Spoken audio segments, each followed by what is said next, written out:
नमस्कार मित्रांनो, तुमचं विशाल जगदाळे व्लॉग सातारामध्ये तुमचं स्वागत आहे. तर आत्ता सकाळच्या 7 वाजलेत आहे.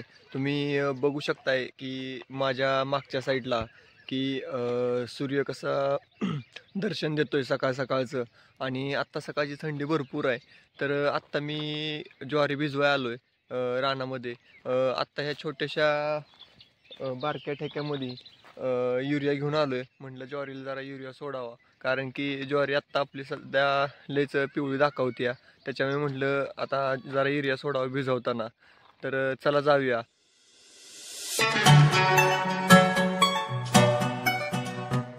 मित्रांनो, गावाकडचा हा निसर्ग अनुभवायला नशीब लागतं.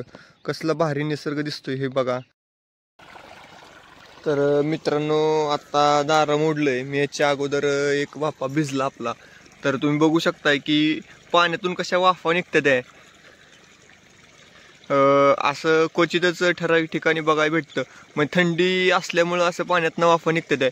मी आत्ता पाण्यामध्ये जाऊन बघितलं तर पाणी आपल्या इथे गरम लागतंय मला.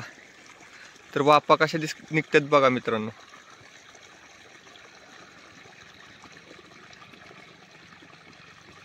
तर आता आपण इथलं पाणी बंद करून ज्वारीवरती पाणी नेणार आहे.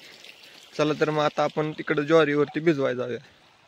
तर मित्रांनो, ही सिस्टम मी करून ठेवलेली आहे. कसं होतं की थाळ्या असल्या की आपल्याला दारी ही आवळायचं म्हटलं की अवघड होऊन जातं. त्याच्यामुळे मी डायरेक्ट वाळ टाकलेत प्रत्येक वावराला. इकडच्या इकडे ह्या वावराला, इकडच्या ह्या वावराला, इकडे वाळ टाकलेला आहे आपण. म्हणजे कसं वाल फिरवलं की लगेच पाणी बंद होतं. जास्त भिजण्याची शक्यता नाही किंवा पाणी वाया जाण्याची शक्यता नाही की त्याच्यामुळे आपण ते वाल टाकलेत मित्रांनो.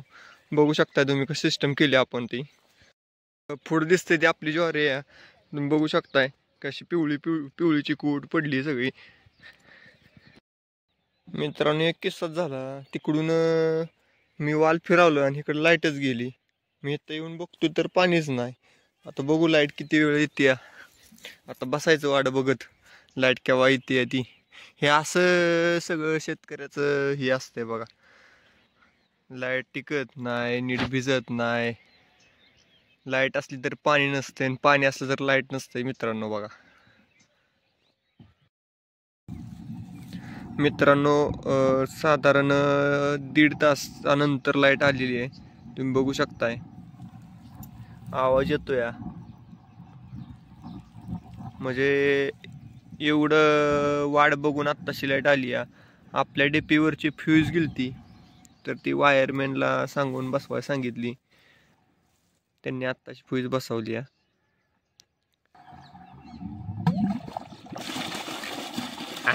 आता कसं कसं मित्रांनो, शेतकऱ्याच्या दाऱ्याला पाणी आल्यानंतर जी शेतकऱ्याचा आनंद असतो ती गगनात मावत नाही मित्रांनो.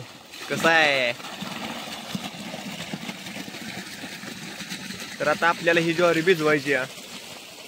आता ऊन पण बरंच वरती सरलंय.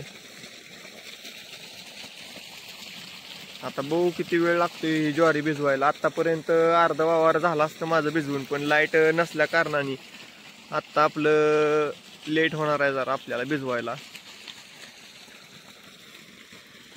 आपण जो युरिया आणलेला आहे तो युरिया आपण प्रत्येकी वाफ्याला 2 मग सोडणार आहे. कारण की आपण पेरताना खायला घातलं होतं पण ते काय एवढं मानवलं नाही ज्वारीला आपल्या. त्याच्यामुळं ज्वारी पिवळी पडली आपली.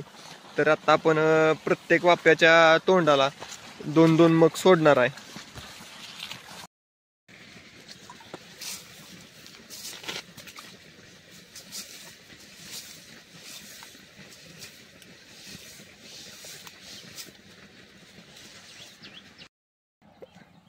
ज्वारी भिजवताना लय अवघड राहू होत्या. सगळं आगाग व्हायला लागली अंगाची. बघू शकताय मित्रांनो तुम्ही. अजून आपलं 5 वापर राहिलतंय आणि पलीकडच्या साईडचं 3 वापर राहिलतंय. असं मी आपलं अजून एक 8 वापर राहिलतंय ज्वारी भिजवायचं. हे बघा अवस्था कसं होत्या. हाताला कापलंय सगळं. त्या अवस्था होत्या सगळं ज्वारी भिजवताना. आणि कुठलं गोष्ट कष्ट केल्याशिवाय कुठली मिळत नाही. आपण आत्ता पाण्यातनं युरिया सोडला सगळ्या वावराला. आता बघूया काळोखी किती प्रमाणामध्ये येते आणि काय. पहिल्यांदाच असं आपण एक्सपेरिमेंट केलेला आहे की आपण वाफ्यातनं युरिया पाण्यातून सोडलेला आहे. तर तुम्ही बघू शकता ज्वारी आत्ता पिवळी किती प्रमाणात आहे आणि थोड्या दिवसांनी आपण बघूया आता काळोखी वगैरे किती येते ती ज्वारीला. नमस्कार मित्रांनो, आत्ता आपलं झालेलं आहे भिजवून सगळं. तर दारंही सगळं आवळून झालं आणि मोटर पण बंद करून आलो आहे. आता घरी जायचं म्हणलं. आता मस्तपैकी जेवण वगैरे करायचं आणि कामाला लागायचं दुसऱ्या.